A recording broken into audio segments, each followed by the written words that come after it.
Hello friends. आज हम बात करेंगे सिलेक्शन ऑफ प्लॉट की। जब भी आप कोई प्लॉट या ज़मीन लेते हैं तो आप उसका सिलेक्शन कैसे करेंगे। सबसे पहले तो जब भी आप कोई प्लॉट लेते हैं तो वो प्लॉट या तो स्क्वायर या रेक्टेंगुलर शेप में होना चाहिए। कई बार ऐसा होता है कि बहुत सारे लोगों को सस्ती ज़मीन मिल रही होती है तो वो लोग आड़ा टेढ़ा कैसा भी प्लॉट ले लेते हैं। फिर अगर आपने ऐसा प्लॉट ले ही लिया है तो उस केस में कम से कम उसके अंदर इतनी जगह तो होनी चाहिए कि एक अच्छा सा शेप निकल के आ जाए जो कि स्क्वायर या रेक्टेंगुलर हो।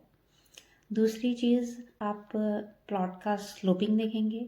पहले तो ज़मीन बराबर होनी चाहिए और इन केस अगर वो ज़मीन बराबर नहीं है तो आप पहले तो उसे मिट्टी डाल के पूरा बराबर करवाइए, पूरा लेवल में लेकर के आइए।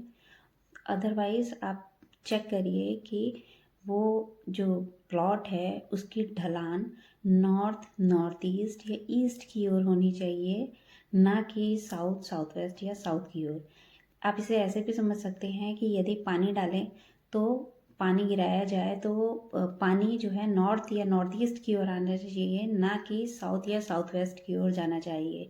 नहीं तो ये एक बहुत बड़ा वास्तु दोष बन जाता है। नेक्स्ट स्टेप है कि आप मिट्टी की जांच करें। जब भी आप कोई ज़मीन लें, प्लॉट लें, तो आपको मिट्टी की जांच करनी है। मिट्टी की जांच आप कैसे करेंगे? मिट्टी मृत है या सजीव है, आपको ये देखना पड़ेगा।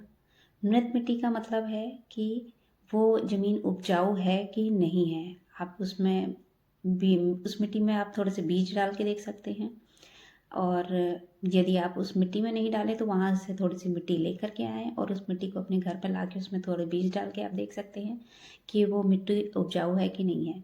आप इसे दूसरी तरह से ऐसे भी समझ सकते हैं कि जब आपने वो ज़मीन ली तो वो ज़मीन आपके लिए शुभ फल लेके आ रही है कि नहीं आ रही। यानी कि जब आपने उस पर ज़मीन पे अपना घर बनाया तो वो घर आपके लिए अच्छा स्वास्थ्य, आपकी तरक्की, आपका सुख लेकर के आ रहा है कि नहीं आ रहा है, ये इसकी जांच आप मिट्टी के द्वारा कर सकते हैं। एक और तरीका है जिससे आप अपने उस प्लॉट की मिट्टी की जांच कर सकते हैं।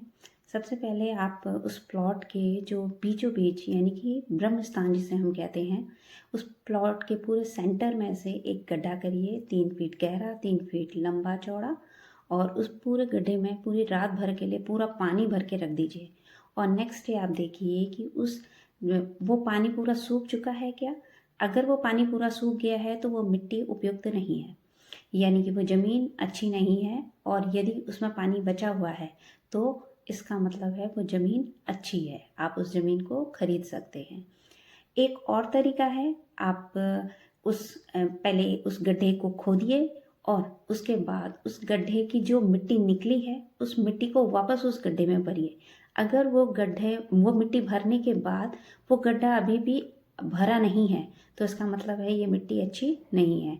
मगर यदि आपने जो मिट्टी खोद के निकाली है और वो मिट्टी आपने वापस से उस गड्ढे में भरी और वो गड्ढा भर गया, इट मीन्स ये अच्छी बात है। और यदि आपने वो मिट्टी एक और वापस से मिट्टी भरी और उसके बाद मिट्टी बच भी गई, उस केस में वो ज़मीन बहुत अच्छी है और आप उस ज़मीन को खरीद सकते हैं। वो प्लॉट आपके लिए अच्छे रिजल्ट लेके आ सकता है।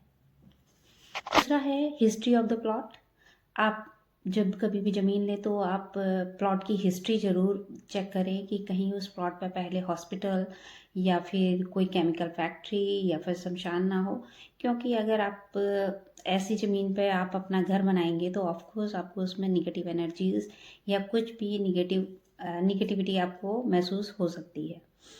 नेक्स्ट चीज़ है कि आप जो ज़मीन लें वो टी पॉइंट पे ना हो। क्योंकि अगर वो टी पॉइंट पे होगा तो आने जाने वाले लोग की एनर्जी आपके प्लॉट को, आपके घर को, आपके परिवार को जो है इफ़ेक्ट डालेगी। क्योंकि आपका अड़ोस पड़ोस कैसा है, जितने भी लोग आएंगे जाएंगे उन सबकी एनर्जी का प्रभाव आप पे पड़ने वाला है। अगली बात हम करेंगे, उसमें आप क्या देख सकते हैं, एस्ट्रोलॉजिकल कैलकुलेशंस।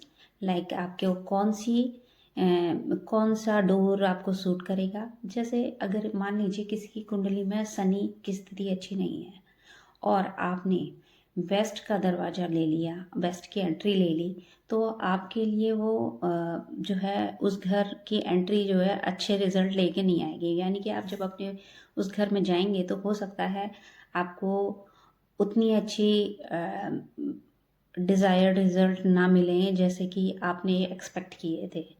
हो सकता है आपकी जॉब में प्रॉब्लम आ जाए या आपके हेल्थ में इश्यूज़ आ जाएं।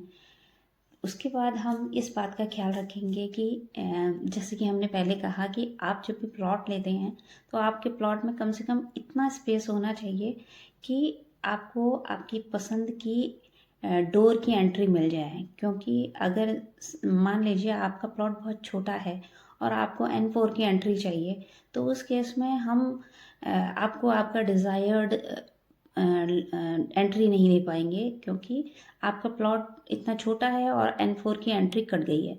तो उस केस में आपके लिए वो थोड़ा दिक्कत भरा हो सकता है, क्योंकि आप उस पर अपना इन्वेस्टमेंट कर चुके हैं और अब आप कुछ नहीं कर सकते। तो इसलिए जब भी आप ज़मीन लें या प्लॉट लें तो आप इन सारी बातों का ख्याल रखें। आई होप ये वीडियो आपके लिए कुछ हेल्पफुल रहा होगा। Thank you so much.